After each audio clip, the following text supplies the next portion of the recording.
Hello and welcome to Behind the Scenes, a show where we talk about the intersection of art, culture, and big ideas. I'm your host, Sean Malone.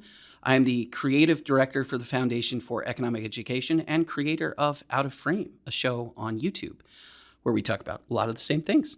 Here in studio today with Paul Nelson. As per usual, Paul is our social media director and also our senior marketing manager. And then, of course, Jen Mafasanti on the screen next to me, who is the communications director for the Libertas Institute in Utah. How are you guys doing? Doing well. I have a question for you guys. Yes. So my oldest son, he's 4.5. He'll turn 5 in a couple months, but he really wants to watch Star Wars. I mean, we have Star Wars paraphernalia around the house because I am a huge Star Wars fan. It is my favorite Cinematic universe. Yes, I love everything about it, and so he wants to watch it. But I am struggling because I know he could I specifically A New Hope Episode 4, Star Wars. Yeah. The original. I still feel like he's a little young, and it's not because he would be too scared to watch them, but I don't think he would quite necessarily appreciate the movie yet. But I'm not sure. So I wanted to get your guys' opinion. Oh, I have a question first. Has he watched any Disney Star Wars cartoons? Because Disney's now they're going out of their way to try to make little kid versions of things. No. And the reason why is honestly because I don't want him to watch that yet. Yeah. Because I don't. The original movies are just so good. I don't want I know Star Wars already type of thing. Yeah, it would be really problematic too, because you would watch those and they would spoil everything. Right. Absolutely everything. That would be really tough. I don't know. I mean, I think it's really going to depend on their, you gotta, any kid, but it's going to depend on your, their maturity. How close do you think you're at as far as a year, 2 years? I think he could handle it now, but it's just there's a lot of things in Star Wars that make it unique. Yeah. And you don't really get to appreciate those until you're just a little bit older. You have a little bit more life experience. And I'm not saying 13, I'm saying 7. Well, I'm trying to think. So when that was a big part of my upbringing. There were a couple things. So my dad, well, it's not fair. I was going to say we didn't have a VCR originally, right? Because that was not a thing that you had in your house. So when we would go rent movies from the video store when I was a little kid, we would have to rent a VCR along with the video, and then the classic dad experience of trying to plug everything in and get everything to work right because it's new technology or whatever. But I'm trying to think, because that would have happened. I was 7, definitely, because I only ever really remember renting videos in Nebraska, which, I didn't live in until I was 7, basically. I mean, not meaningfully. So I think I was probably around 7, because right after, very shortly after that point, I'm sure my dad bought a VCR and we had it. And then he started collecting VHS tapes. And I'm very certain that one of the very first that he bought was Star Wars, because we had the trilogy, and then we had Indiana Jones, both VHS trilogies. And then he started buying my dad went through and had a period where he was trying to buy all the Oscar winners every year, going back to the beginning of time basically, and he kind of worked his way through that. And then we'd get other kind of action movies from time to time, but Star Wars and Indiana Jones were the 2 series that I just on a loop, just wore out on a loop. But I'm pretty sure I was 7 or 8 when that started. Yeah. Definitely not 4 or 5. Yeah. How about you, Jen? Honestly, I don't remember how old I was the first time I watched Star Wars. That was just one of those things that I literally cannot remember not knowing that story. So, yeah, one how you will. And my kids are weird. They just would not watch movies until they were about 9 years old anyway. Yeah. And then they decided that they were going to watch all of the movies. And so before they turned 10, like in the 6 months that we were like really in quarantine, right? We watched all of the Star Wars movies and all of the Harry Potter movies and all of the Marvel movies with these kids for the first time for all of these. And I don't know that I'm a great example here for you. No. I don't know what kind of Yeah. guidance I can give. Yeah, but that's tough. I don't know. I'm I will- trying to. Yeah, go on, Jen. I Sorry. will say that having those kinds of stories like Star Wars and Indiana Jones and like really heroic stories form your thinking Yeah. from a very early age of how stories should be, how they should go, the structure, what constitutes heroism, all that good stuff. Yeah. I think it's benefited me personally, just having that framework installed from before conscious memory, really. So there's that too. Yeah. I mean, so I like, that's the thing. Like Star Wars, very deliberately on George Lucas's part is built off of a hero with 1,000 faces, and it's built off of the sort of monomyth idea and all that stuff. And so on the one hand, like it's hard not to get, you know what I mean? Like it's very, and in many cases, literally black and white, right? Mm-hmm. Like it's very, very simple in terms of its construction of like, here's the evil guy, here's the good guy, here's, all of the things that are in Joseph Campbell is like, here's the wise old man, here's the, like, like it's very, very structured that way, and it's super clear. But so to that end, like I can't imagine somebody who's 5 not actually getting it, you know? But you're right, they're not going to get the weight of certain things. They're certainly not going to get like the subtleties of like, I don't know, some of the political stuff in it, or some of the stuff with, Han, or I don't know. There are a handful of things in that movie. I think it gets harder once you get into like Empire, right, or Return of the Jedi. But I think Star Wars, A New Hope, is like pretty easy to get into, which of course also is probably why it's, still works. Yeah. No, it's a great movie. So I don't know. I think where my concern comes from is I don't want him to be like, oh, okay, that's fine. No, you want him to like, wow. And obviously he's a different person than me, so I can't, I have, as a dad, I have to, always remember, step back. It's his life. He has his own likes and dislikes. He can't exist. Like, even as much as you might try to like shelter him a little bit from certain things, like there's no way that even at 5, he's not seen like the best special effects and the best, all that stuff is everywhere now. Yeah. So you can't really like escape it. I don't know. Yeah. So we'll see. I'll keep you You've guys never played updated. like a Lego Star Wars game? No. Those are the best. By the way. I'm when it comes to Star Wars, I'm trying to keep him all right.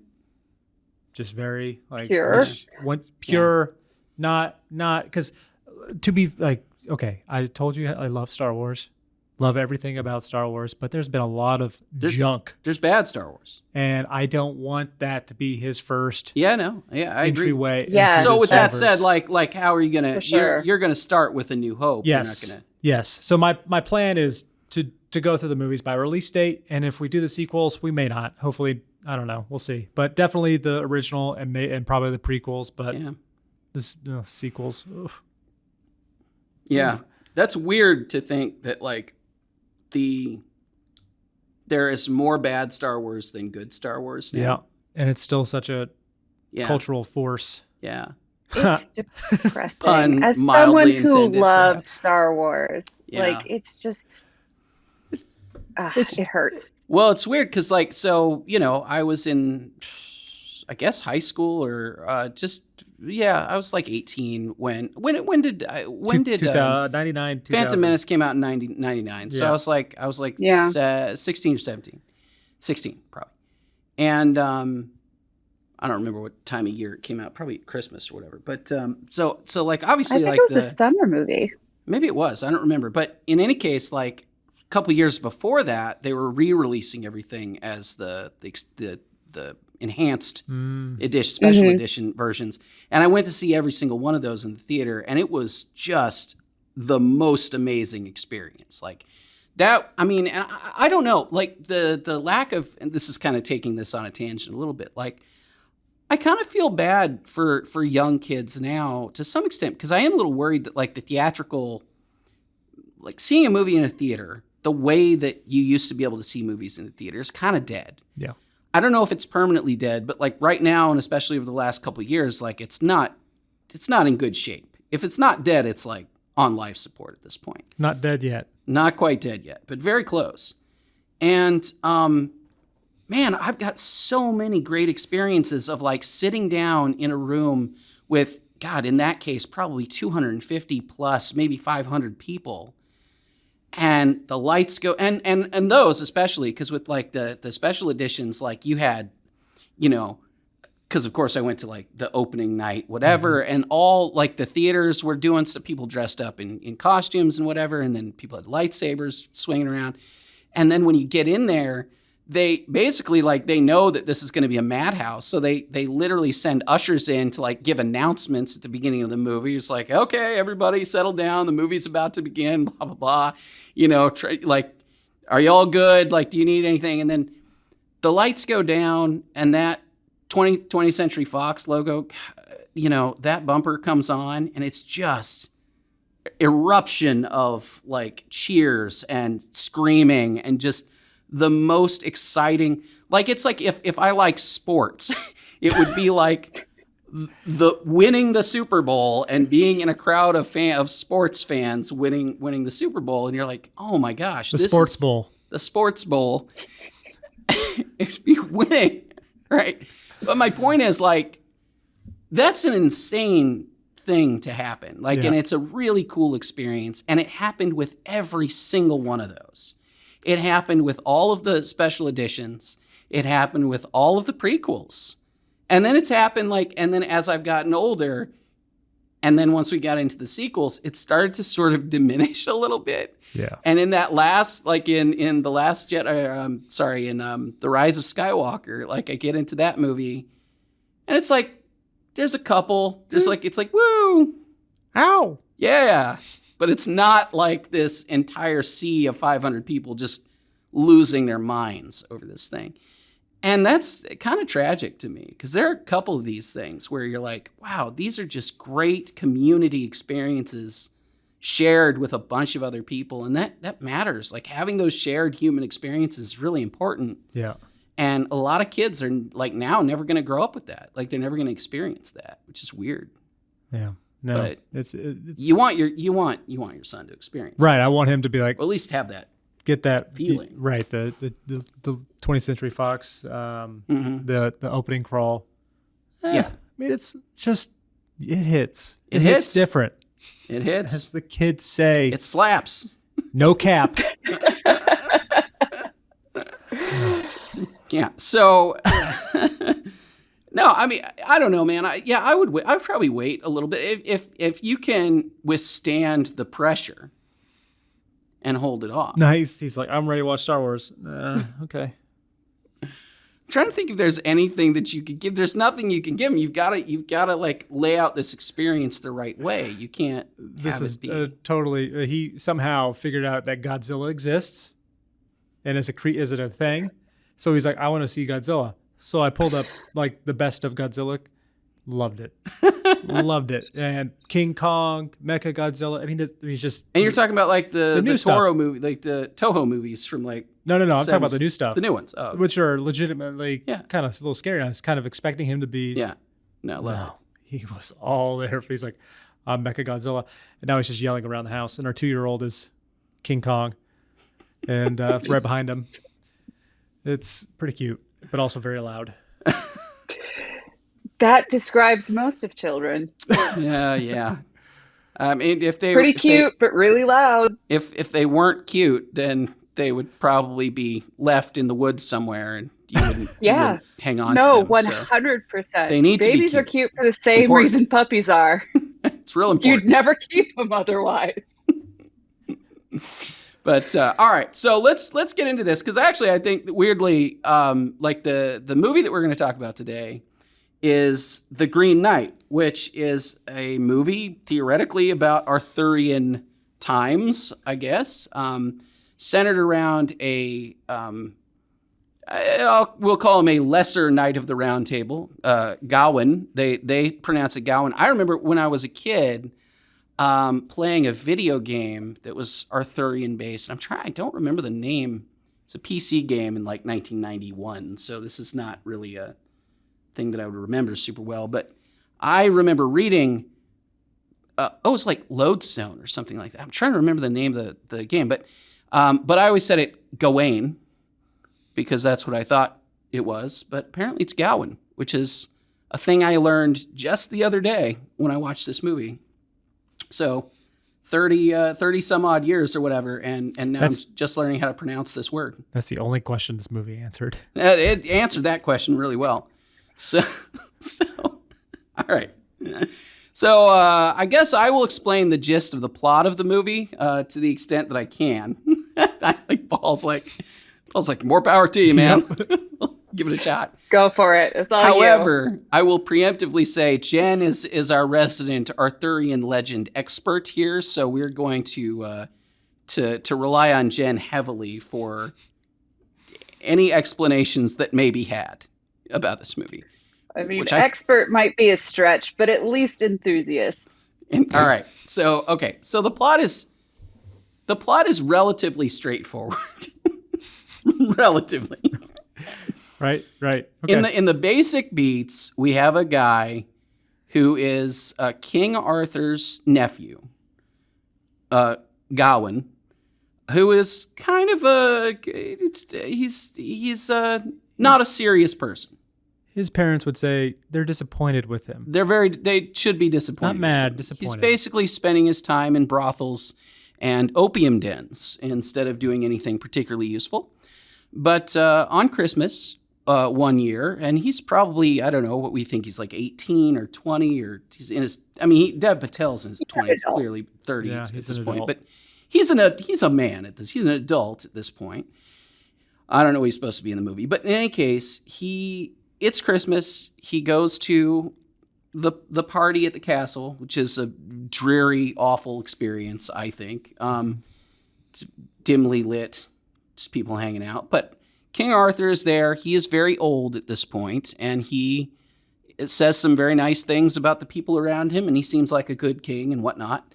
And he invites Gawain to sit next to him, which is a thing he'd apparently never done before. He was trying to build bridges. He thought he would take an interest in his nephew's life, and he said, "Tell me a story about your life." And the nephew says, "Well, I don't really have one. There's nothing to tell. I have done no important deeds with my life. I have nothing interesting to tell you." And that basically sparks the theme of the story, more or less, which is Gawain going off and finding honor, I guess, or finding his, kind of making a name for himself, or whatever. That happens because this weird, mystical creature, a green knight, if you will, comes in. He's basically like swamp things, like made of trees and such.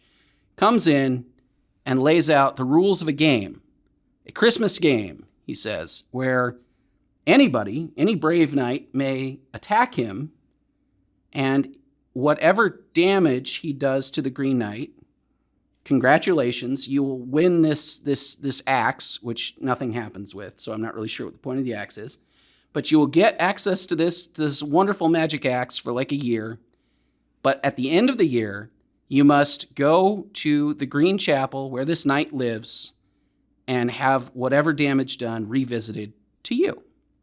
And, all the Knights of the Round Table are pretty old at this point. They're kind of their glory days a little bit behind them. But Gawain, wanting to prove himself, decides to step up. And then for some inexplicable reason, he beheads the knight instead of, just giving him a small cut or something like that, knowing full well the rules. And then the rest of the movie is him, first of all, experiencing the anxiety of the year, where he will then have to be beheaded Through a puppet show. largely through a puppet show. I mean, we can get into a lot of that aspect of this movie in a minute, but like, and then of course his actual quest to the Green Chapel to live up to his promise, basically.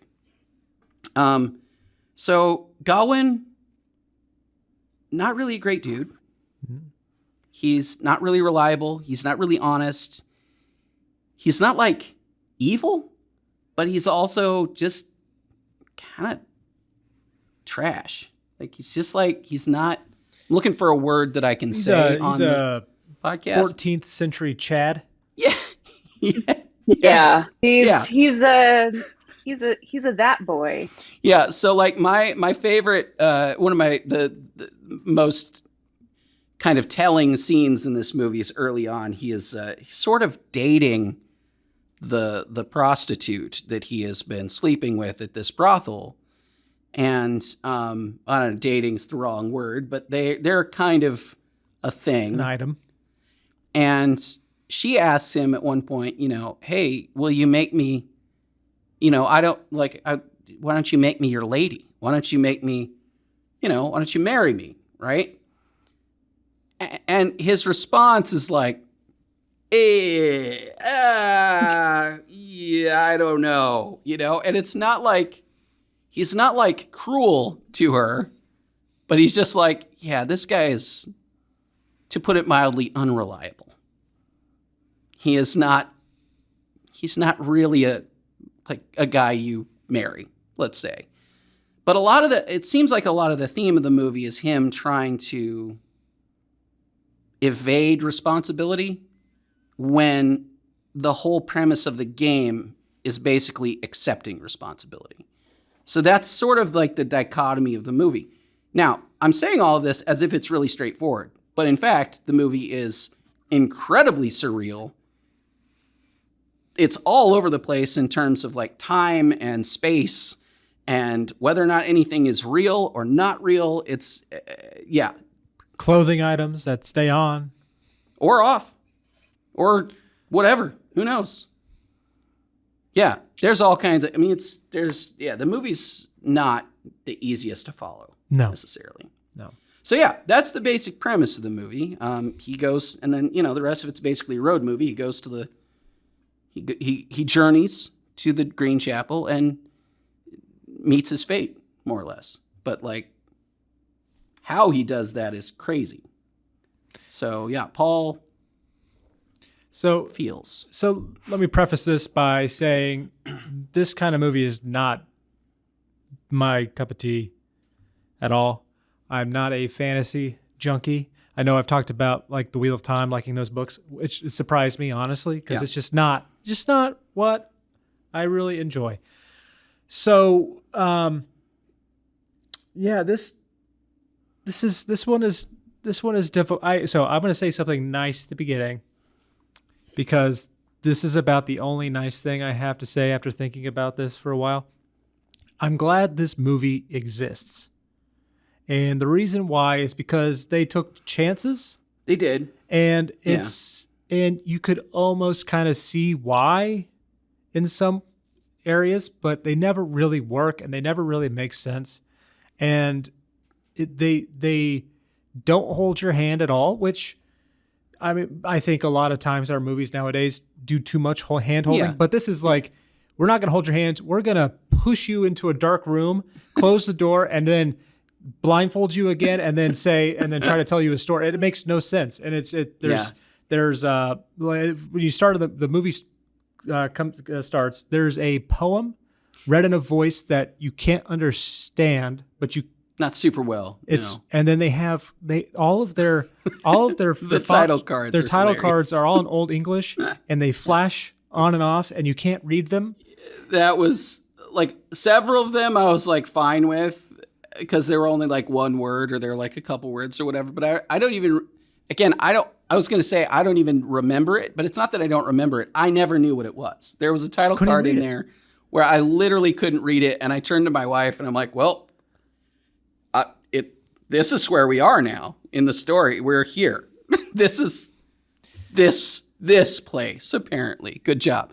I have no idea what it said because it was, yeah, like you said, it was like Old English on a busy background. It was like, So I don't know what I'm looking at. It's trying to tell us something, but I don't know what it's saying. But I say all this because it's the chances they took really with their cinematography and of course their CGI, but the budget, you have to do a lot of practical stuff with it looks pretty darn good. Yeah.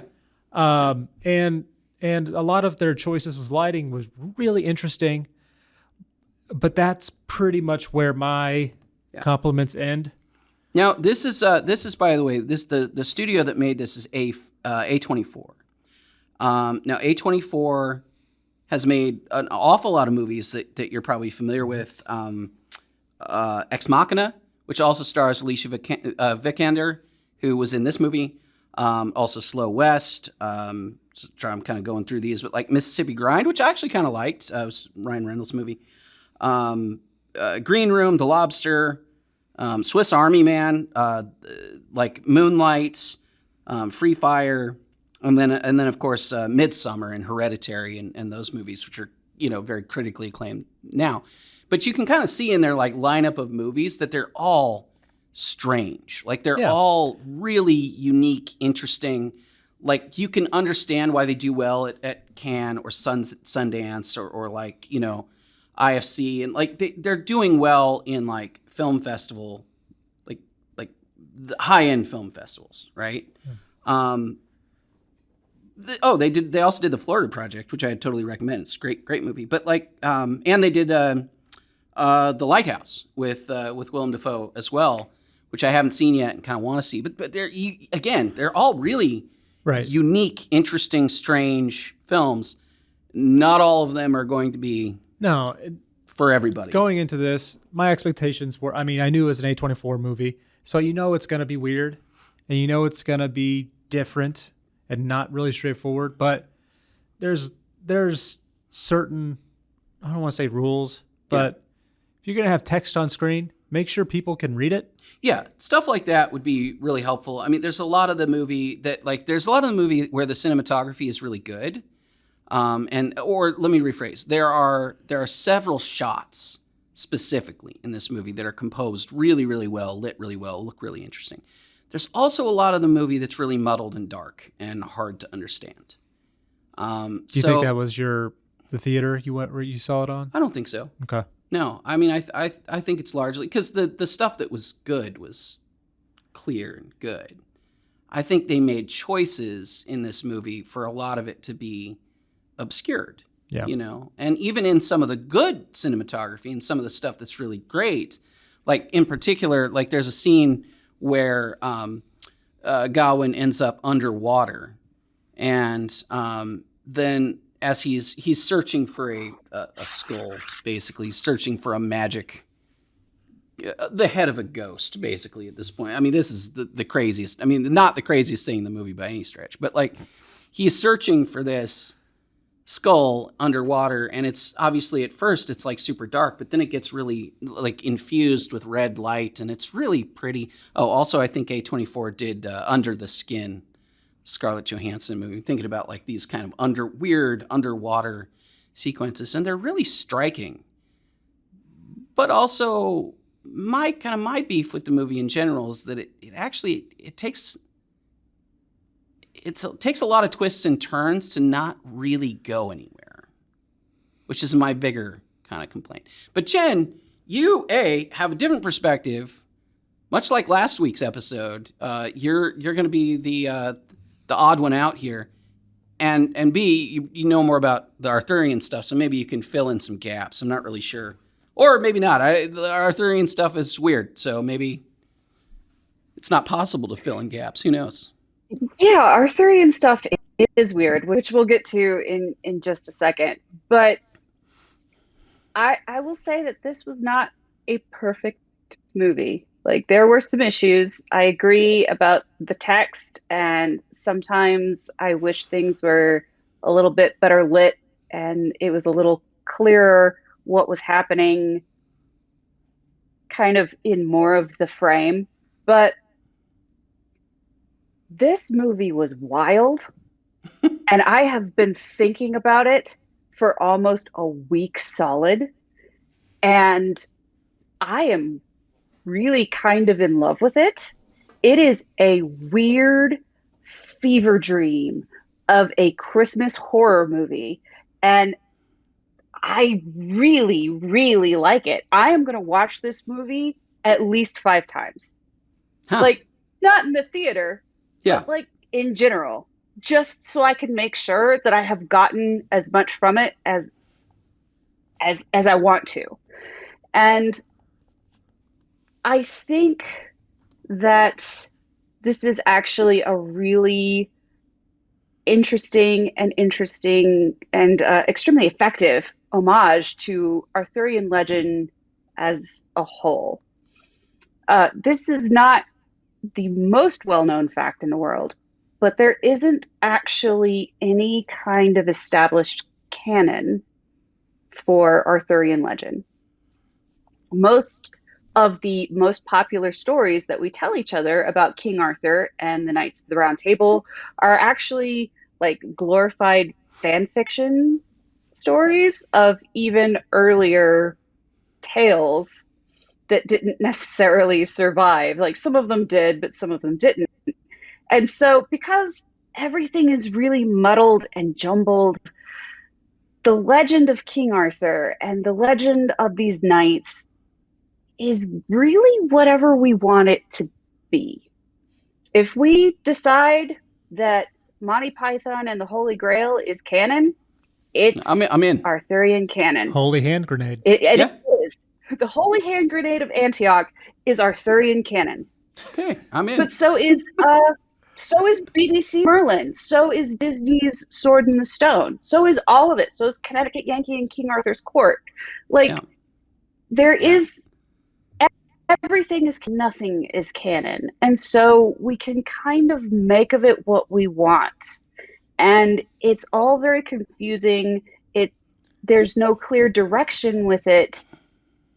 And I think this movie kind of knows that and leans into it. Yeah, it's confusing. Yeah, it feels directionless in places, but we can make of that what we want it to be. Yeah.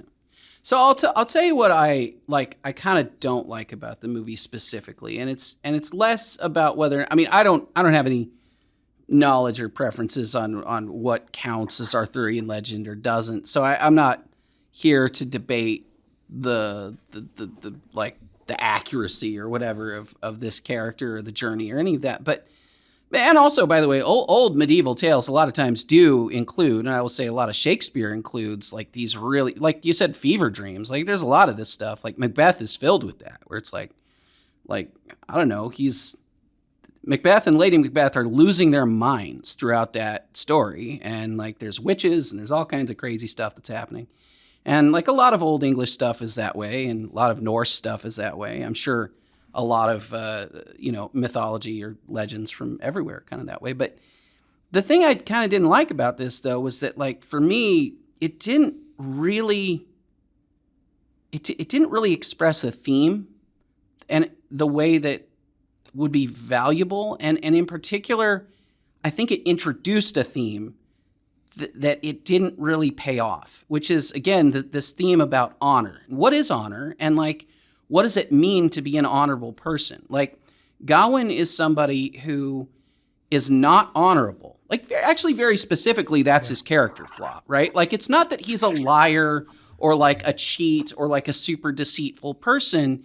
He's just not an honorable person. He's not somebody who you can rely on. He's not somebody who, if he makes a promise, it's 50-50 whether or not he'll actually live up to it. Like, and not because he's like, I'm gonna lie to you. It's because he's just kind of in for himself. And that's kind of his deal. And so you would think that the story is primarily about him finding honor and finding his way towards being an honorable person. And in theory, a lot of the story does do that. So there are a lot of specific individual scenes where he has opportunities to learn these lessons. So on the one hand, as he's traveling, he meets a boy on sort of a field of battle. Battle is over, and boy's kind of picking through the dead, basically, and And the boy helps him with directions, and then he basically says thank you and walks away. And the boy's like, "Oh, are you telling me that my directions weren't worth anything to you? And why don't you give me some money for this and whatever?" And it turns out, and sorry, there's spoilers here, but I don't know if I'm that worried about spoiling this movie. It's real hard to spoil in any kind of meaningful way. But like, basically, the boy is a con artist. I mean, he's a thief. And he basically directs Gawain into the forest where his partners in crime can mug him and assault him and tie him up and take all this stuff. So like, there's one thing, because you've got one opportunity where Gawain, first of all, didn't offer anything in exchange. So he was already kind of like expecting something for nothing. And then he got the bad treatment from the boy, who was not doing a kindness, which was literally the title of that sequence, was A Kindness, I believe. But in fact, the boy wasn't doing a kindness. He was being a con artist. So here you've got one thing that's sort of setting up, like, this boy is not honorable. He's not honorable. Here's two dishonorable people kind of meeting, and the results are bad. All right. So then he goes to, he meets this ghost that I mentioned earlier, and he tries to find her head. And right before he jumps into the water to find her head, he's like, well, what's in it for me? Basically. And she scolds him, flat out scolds him, and says, I can't even believe you would ask that question. Like, what's in it for you? Implied being, what's in it for you is being a good guy. Like, you're supposed to be a knight, or you're trying to become a knight. Like, you're supposed to help people in need, and you're not doing that.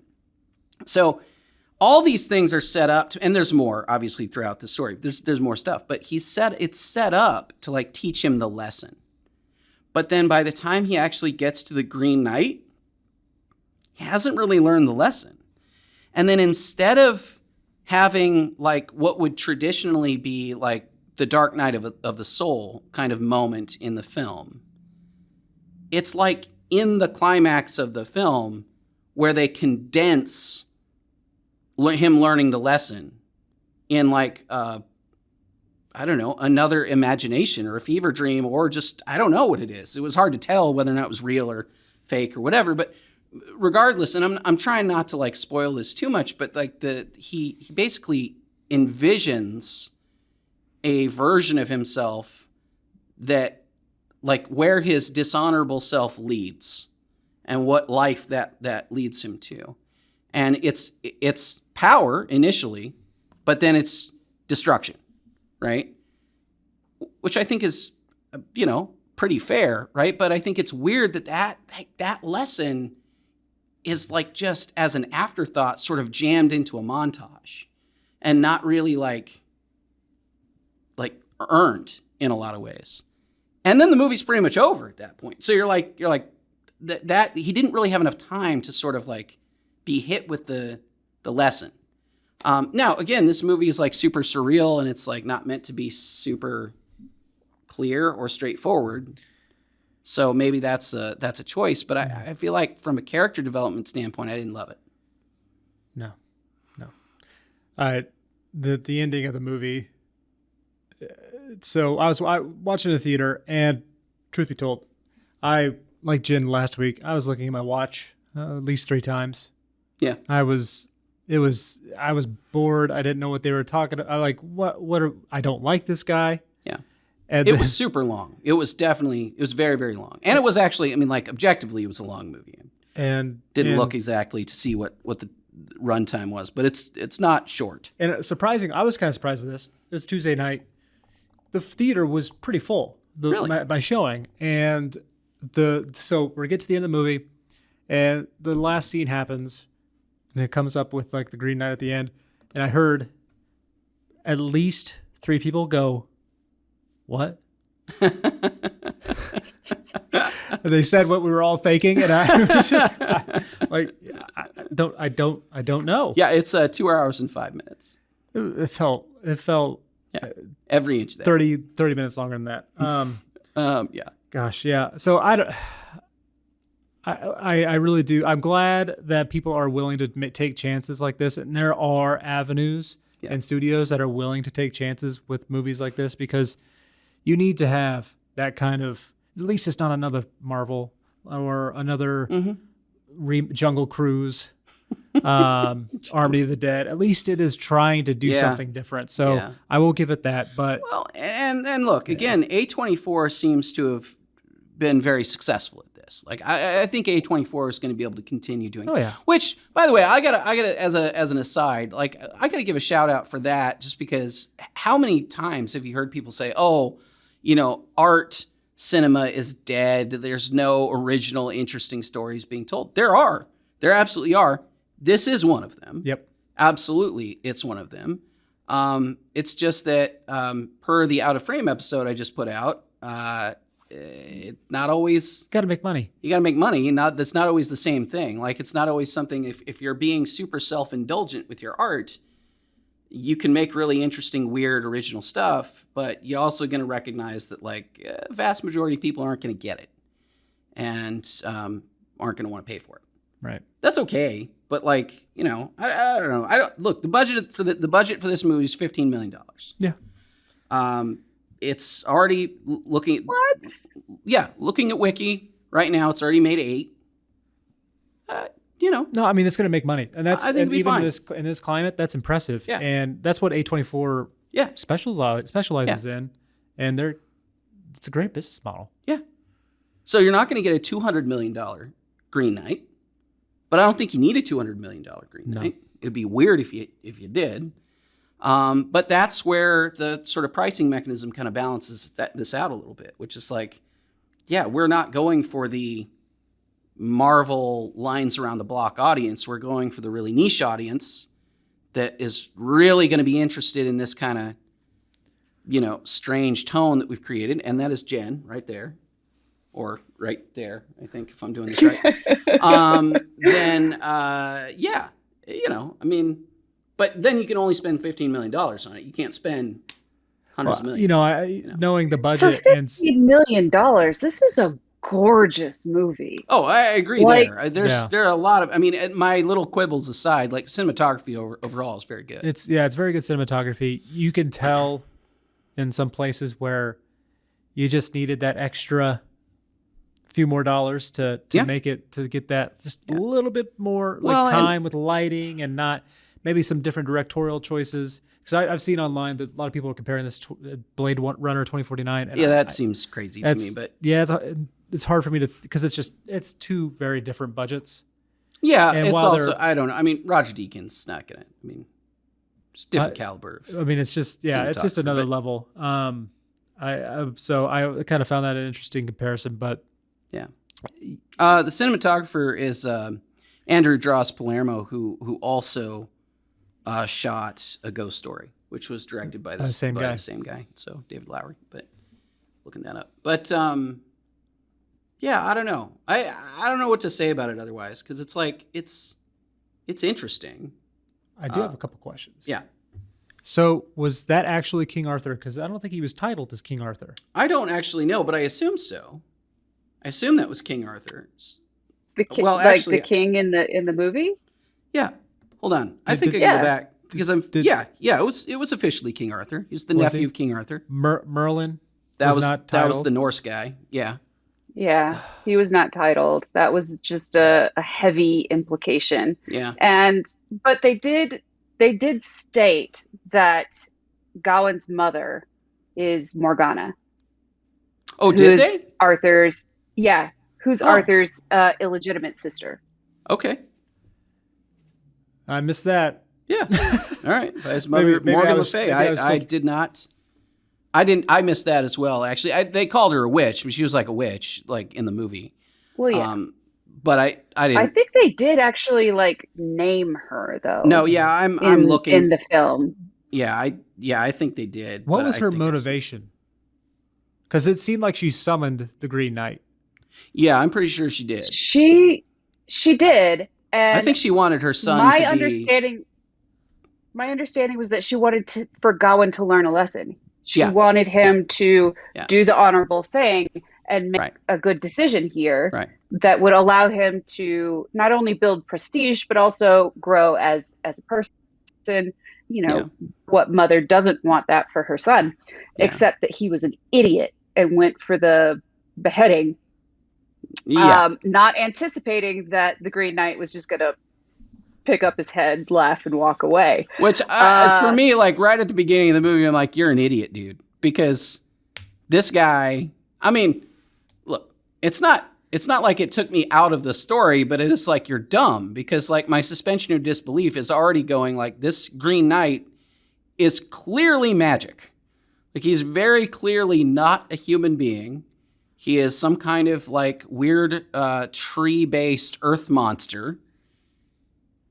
And so why would you assume that a beheading, especially under the rules of the game, like why would you assume that a beheading was going to, oh man, just such a dumb idea. Just can't even believe. But of course, if you didn't do that, the story has no stakes really. It was just a flesh wound. Yeah. It's just a flesh wound. Exactly. So I also I'm willing to allow that Gawain was drunk at the time, because Gawain is always drunk Or high. at the time, or high, or both. Yeah. Who knows? So it's a whole thing, but look, I thought Dev Patel was really good in it. He was fantastic. He's a really weird character, but I think he did it. He did it very well. Yeah. I mean, to have the camera that close on you for so much of the film, where there's very little dialogue, honestly. Like, it's all just actually acting. And like, I think he did a great job. Speaking of the cinematography also, there's a lot of, like, single shot, like, long oneers in this they're pretty good. Like, and there's some, I noted this, like when the boy, I made this point to Paul earlier. I don't know if you noticed this, Jen, but so they're on this battlefield, and it's just the boy and Gawain, and they're the only two people there, and it's really wide shot. So you see full Gawain and the horse that he's on and the boy, and just this entire muddy landscape, like just horrible landscape behind them. And this poor boy, I don't remember who the actor's name is. This poor boy has to like walk through the mud while Dev Patel's sitting on a horse. And so his boot starts coming off, and he starts walking on like the side of his boot. His boot's like half off. I started noticing that while I'm watching this, because I'm like, this is a single shot situation. Like, you can't cut. Like, there's nothing in this where you could go back. If you go back, you got to start from the beginning of their walk through the battlefield. So like, you got to do the entire scene over again. And I'm just thinking about this poor actor who's like boots falling off, and is probably just internally just going like, oh man, I just want to pull this boot up because it's like stuck in the mud and everything else. But he handled it really well. It didn't break character at all. It was really, really good. But like, I don't know, stuff like that, I will hand it to them in that movie. But it was just kind of funny to watch that. But man, all right. So like, sort of final thoughts here. For me, I will leave it this way. It's buyer beware, I guess. It's not going to be everybody's thing. If you like a really, really weird movie, if you like a lot of the movies that A24 has done in the past, if you like Midsummer, or if you liked Hereditary or whatever, then maybe you'll like this. I don't imagine a lot of people will. Paul. Oh gosh, this is tough, because on one hand, it's not a good movie. It's not. But like I said earlier, they were trying to do something interesting, and it's not another rehash or a remake. So on that hand, I want people to see this and see where you might be able to improve on this story or something like that. So, I think it's, I watch it. You might enjoy it. I don't know. Yeah. It's Jen? There. I mean, I've already stated that I really enjoyed this movie because it's ambiguous. It's odd, and it's certainly not for everyone. Like, please understand that this is not going to be a blockbuster. This is not going to be something that huge numbers of people are going to enjoy, and that's fine. I don't know if I would recommend this to watchers, listeners of this show, just because that's going to have to be like a very individualized sort of recommendation. But I'm gonna savor this one. Like All right. it's still churning around in there. I've been thinking about it a lot recently, Well, and I will watch it again and again just to The make sure belt stays on. I what's that? get The the belt. Stays. The belt Get out, stays on. Paul. Get out. The belt stays on. Look, in the immortal words of a Hoban Wash from Firefly, some people juggle geese. So Some people juggle geese. That's here true. we are. Some people like all sorts of weird stuff. It's fine. All right. That's I think that's all the time we have for today for the main show. But if you are a subscriber to Patreon or Subscribestar, that is patreon.com/outoframeshow or subscribestar.com/outoframeshow. Stick around. We're going to do some Q&A right after this, and we're going to carry on this episode a little bit. I've got a question that I think ties into this episode pretty well, so looking forward to that. But for everybody else, do check us out on all the social medias. Do consider joining on Patreon. There's special behind the scenes content. Obviously, we're going to do additional content for the podcast, but also you get some swag, get access to a private Discord channel. There's all kinds of cool stuff there. For everybody else, if you're not going to do that, still subscribe to us on YouTube, Facebook, Twitter, Instagram, all that stuff. And if you really like us, but you're not quite there yet, check out our email list. I'm increasingly really excited about that. I'm basically doing a unique article every week, original content there. A lot of cool stuff. So join us in all those places. And for those who are already supporting us, stick around. But for everybody else, thank you so much for watching. We'll see you next time.